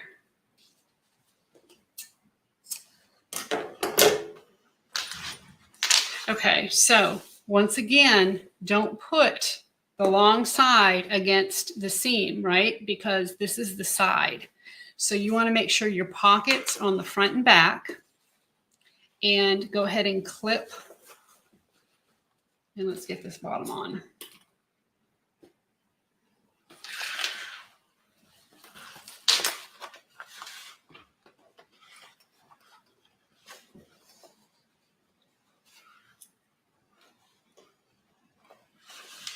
So I'm doing all of the centers first.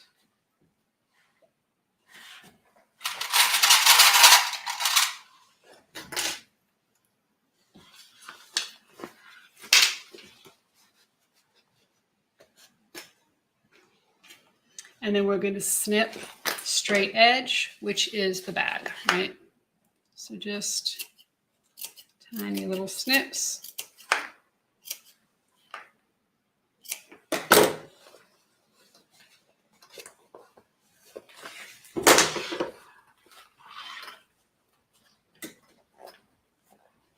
Your lining might stick out a little bit more than the main part of the bag, and that's okay. And what I mean is stick out is, you might still have a little extra on these corners. No worries.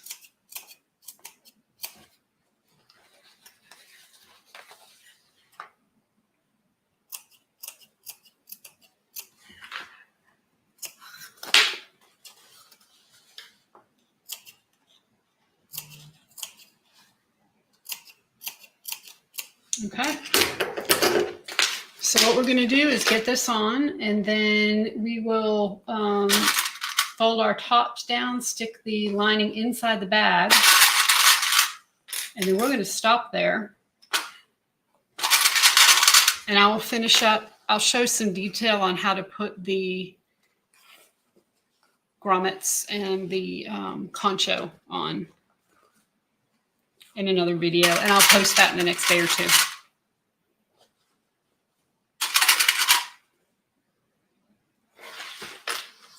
And one more side.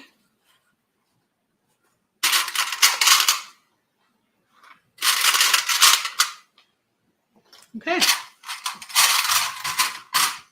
So again, I'm going to sew from the bag side. So I'm just going to kind of lay this down and stitch here.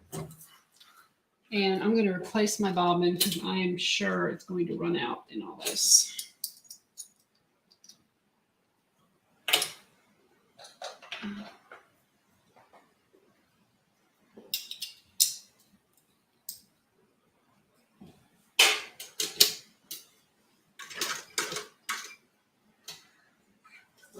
All right.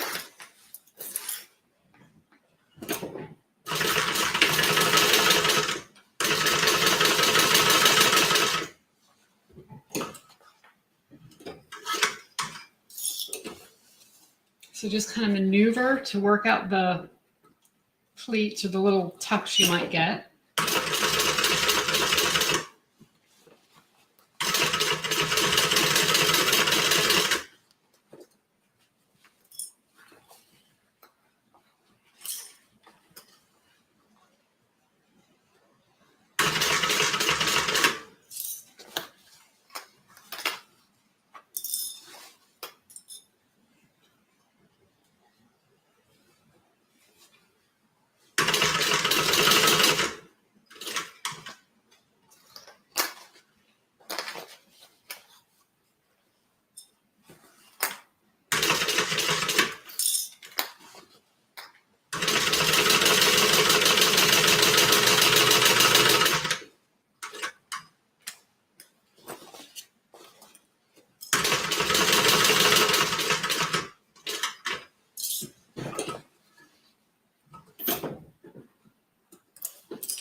All right, we're almost there.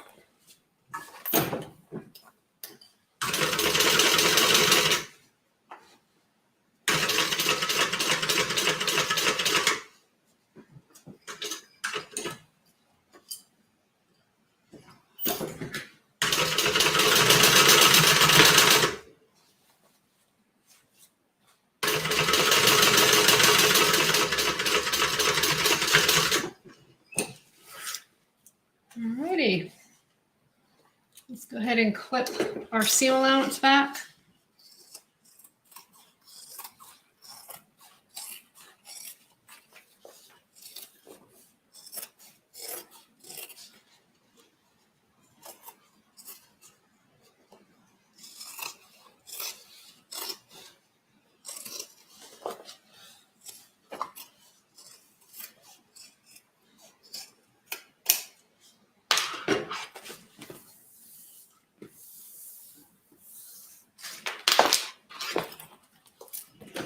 Okay, and here is the inside of the bag. Let's see if y'all can see that.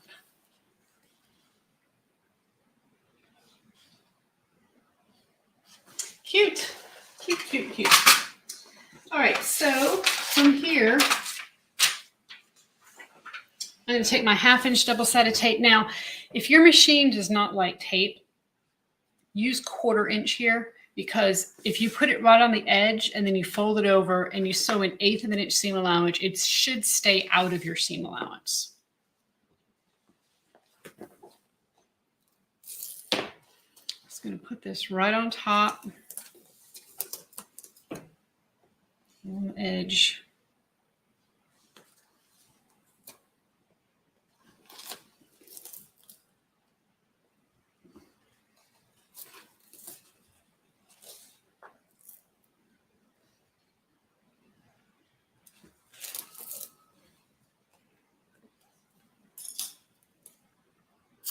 And I'm also going to just snip off my extra key fob piece here. All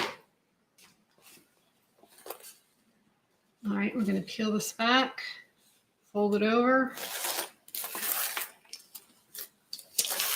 And the nice thing about this is that you can actually use your Decoville as a spot to turn it. So you're going to get a nice crisp edge.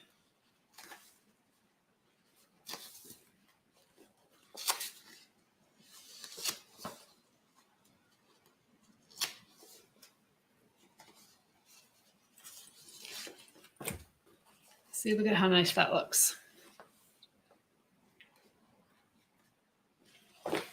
All right, we're going to do the same thing with our main bag here, and then we will call it a night. Now, one thing I want to mention is that, you know, you've got a couple layers of faux here, or cork, or whatever it is you're using. You can actually cut this back. What I mean is just kind of cut it at an angle to get the seam allowance kind of out of the way, so it's not quite as thick there when you fold this over. So whenever I see an opportunity to cut back any kind of bulk like that, I always do.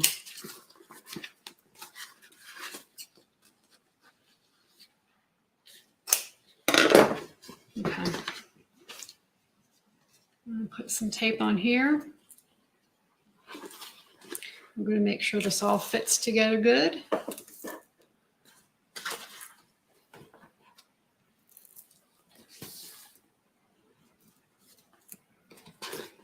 This probably would have been easier to do before I turn the bag, but you know how that goes some days.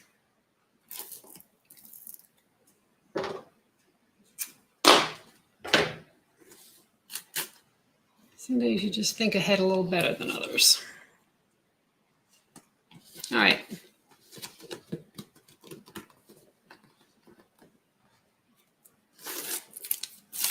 So on this part, you don't have Decoville on your sides, right? So you could do a couple things. If you want, you can mark an inch down and then fold this edge to the inch.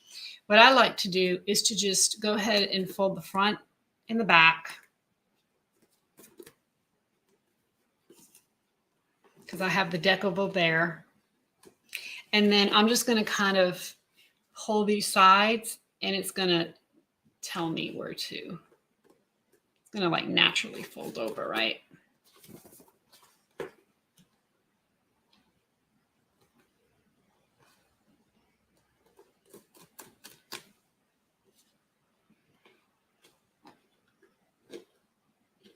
I got one thread here. Cut that. All right. And then we should be good to go So Julie's on. Julie is my savior here these days. She's been helping me with so much here locally. So everybody thank Julie. She's kind of helped make some of these patterns happen. So thank you. We're going to stick this in. Make sure it all fits well.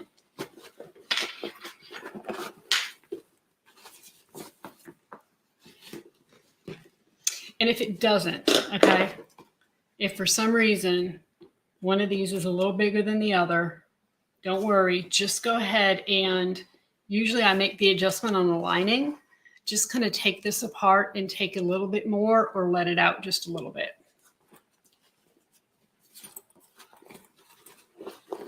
But this looks like, I think we're going to be okay. So let me just put a couple clips on here.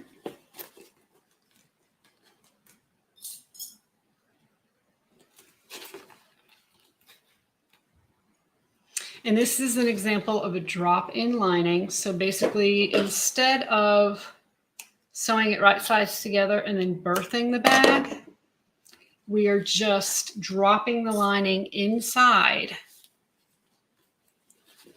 and going from there. Okay. So see, it looks like I might have a little bit extra here on the lining. So I didn't take a big enough seam allowance on the lining. Okay. So what I usually do is look to see, okay, how much is it, right? And it looks like it is about a half inch. So you think about it, you're sewing a seam here, a seam here, you're sewing a seam here, a seam here, you got one here, you've got seams everywhere. If you are off on one of your seams, then it could throw one of these off, right? It happens. It's not the end of the world. Just make the adjustment and you'll be good. So let me show you how to do that. Sometimes it's a little difficult when you've already put double-sided tape on there, but it's doable. I'm just going to pull this up. Okay, I'm just going to cut through my double-sided tape.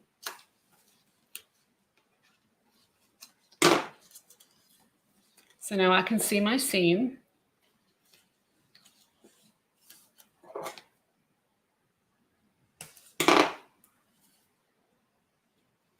Remember, I stitched my seam allowance open, so I'm just kind of cutting out that basting stitch. Okay, so now all I'm going to do is just stitch. I'm not going to go all the way down the bag. The rest of it fit fine. I'm just going to come here and just stitch down and then just stitch right into my existing side seam stitch, okay? Just come right down here and right in.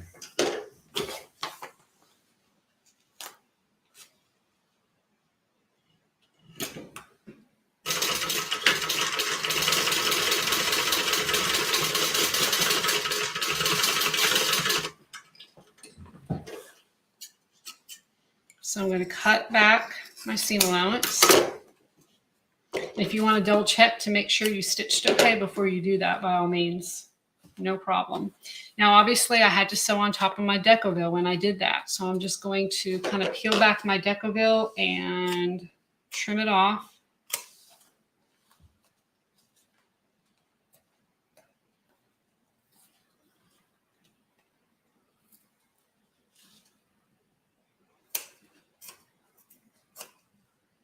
I know this has happened to y'all, right? Because it happens to me. Yeah, run down the rabbit hole with a cylinder arm machine. Yep. I get it. Okay.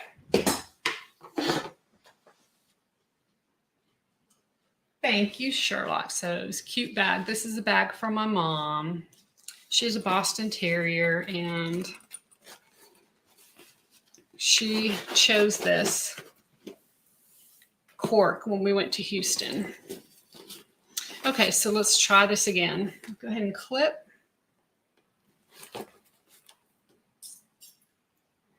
And if we're all clipped, we should be good to go. If it all fits, which it looks like it's going to fit a little bit better this time.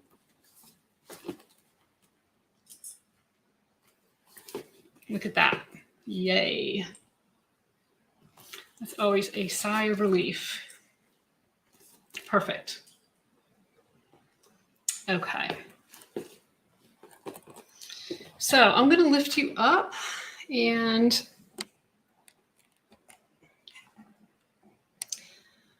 say to all of you, thank you so much for watching my first live sew. Oh, we didn't have too many technical difficulties, right? It wasn't bad. I will definitely do more. I'm excited about doing them. Hold on, I got camera issues here. There we go. Okay. So yes, I will definitely do more of these. I will still do my instructional videos, but I will certainly add some lives in. And I'll try to do them at different times because I know that different times work for different people. But I will finish this bag and do a video of me finishing the bag. So that's going to be top stitching, actually punching the holes for the grommets and putting the grommets in, and then attaching the shoulder strap with the concho on the front here. Okay. So I will do that. The video for that will be posted in a few days. And until we see each other again, happy sewing. Thanks for watching.